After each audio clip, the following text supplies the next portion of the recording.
important because we've got one due end of class tomorrow for your speeches. So let's just kind of start real basic here.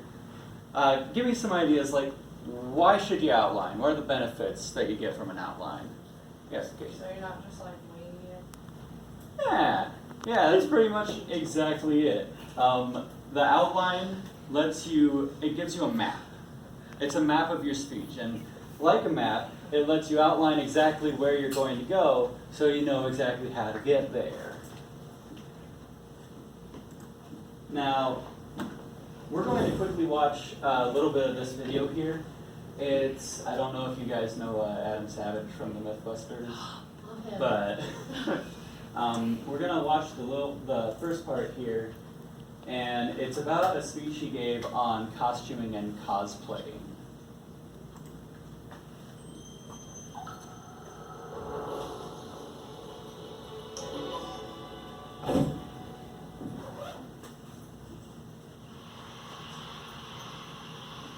There's this fact that I love, that I read somewhere once, that one of the things that's contributed to Homo sapiens' success as a species is our lack of body hair. That our hairlessness, our nakedness, combined with our invention of clothing, gives us the ability to modulate our body temperature and thus be able to survive in any climate we choose. And now we've evolved to the point where we can't survive without clothing, and it's more than just utility. Now it's a communication. Everything that we choose to put on is a narrative story about where we've been, what we're doing, who we want to be. I was a lonely kid. I didn't have any way of finding friends to play with, and I ended up making a lot of my own play. I made a lot of my own toys, and it began with ice cream. There was a Baskin Robbins in my hometown, and they served ice cream from behind the counter in these giant 5-gallon cardboard tubs. And someone told me, I was 8 years old, someone told me that when they were done with those tubs, they'd wash them out and they kept them in the back, and if you asked, they would give you one. It took me a couple of weeks to work up the courage, but I did. And they did. They gave me one. I went home with this beautiful cardboard tub. And I was trying to figure out what I could do with this exotic material, metal ring, top and bottom. So I turned it over in my head, and I realized, wait a minute, my head actually fits inside this thing. I cut a hole out, I put some acetate in there, and I made myself a space helmet. I needed a place to wear the space helmet, so I found a refrigerator box a couple blocks from home. I pushed it home, and in my parents' guest room closet, I turned it into a spaceship. I started with a control panel out of cardboard. I cut a hole for a radar screen and put a flashlight underneath it to light it. I put a view screen up, which I offset off the back wall, and this is where I thought I was being really clever. Without permission, I painted the back wall of the closet black and put a star field, which I lit up with some Christmas lights I found in the attic, and I went on some space missions. All right. So just looking and listening to that, what are some attention-getting techniques that he utilized? How's he draw you in? I liked it. Yeah. Let's see the pictures he used. Yep, pictures helped. Chris? Well, besides like showing you a picture, he kind of told you a picture, and then you, in your mind, you thought about it. Like, I was a kid, I did this, I did that, and gave backstory on like, I wasn't, I don't have a lot of friends, so I kind of made my own. That kind of like you told a story. Yeah. Backstory, personal anecdote, very good technique. Kish?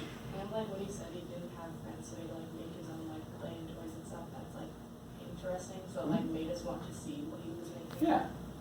There was one other that was the very first one he did. It wasn't a personal story. Did anyone catch it? He said he read something somewhere and then he like did like a fact. Yeah. Yeah, so let's listen to that fact real quick one more time.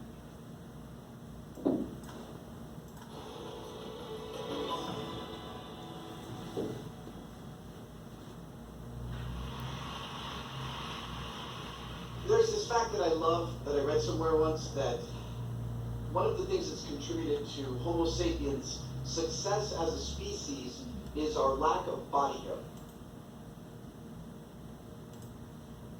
So, the reason that works as a really good attention getter fact isn't just that it's an interesting statement, it's that it's connected to the rest of his speech. He's going to go on to talk about costuming and cosplaying. And so, by taking something that's like kind of tangentially related to that, in that like, hey, we needed to make clothing, he's pulling us in and he's getting us even if we don't like want to hear him talk about costuming particularly. Now, let's go a little bit further into his speech real quick. This is later on. He's been doing a little bit of talking about his cosplaying experience, but he hasn't said cosplay yet. And walking the floor, but also with the community of other customers. It's not called costuming at cons, it's called cosplay. Now, essentially, cosplay means people who dress up as their favorite characters from film and television, and especially anime, but it is so much more than that. These are... So, he takes some time here in his speech to give an explicit definition of cosplaying. Why does he do that? People might not. Right, exactly. Now, you'll notice, if you look at the slide here, we're in the introduction still. And in your introduction, you have overview and terms. That is things like this where you're defining things. Why might it be important to define some things at the very beginning of your speech as opposed to later like he does?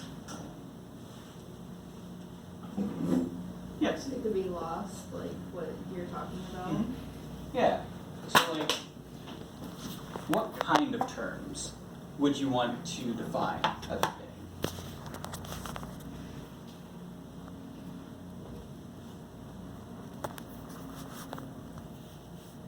Yes. I want to say like those that are necessary for the speech to get going, but then once you can get there, then you can like say more specifically, Right. this is what this means.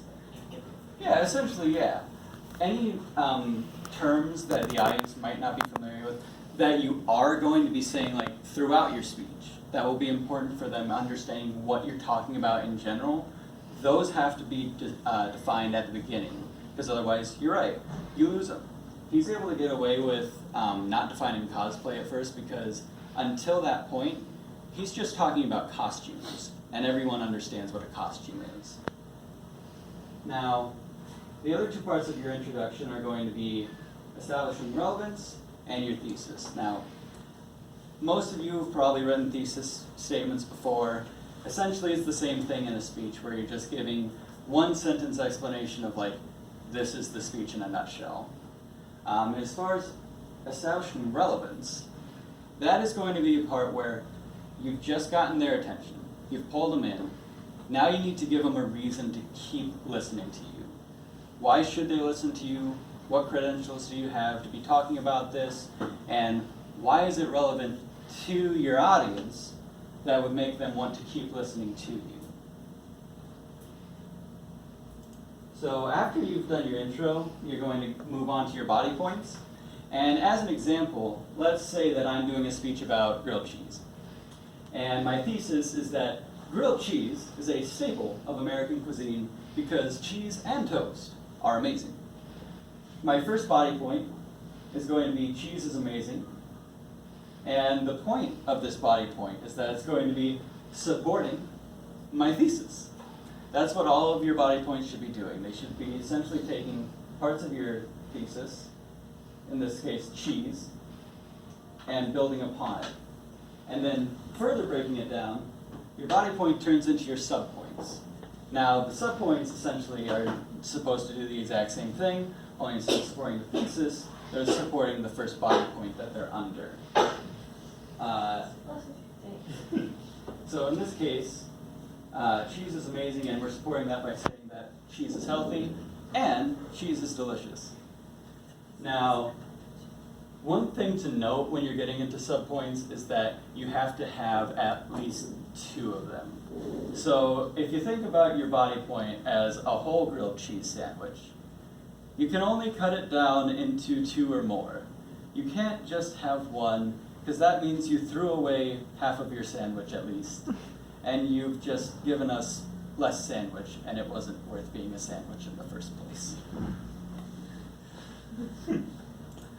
So, go ahead, I want you guys to kind of just, oh yeah, Sabrina. How many sub-points max would you recommend? Like how many is like too I many? mean, kind of depends on the speech, but I'd keep it to about 2 or 3 for these. Yeah, it keeps it succinct that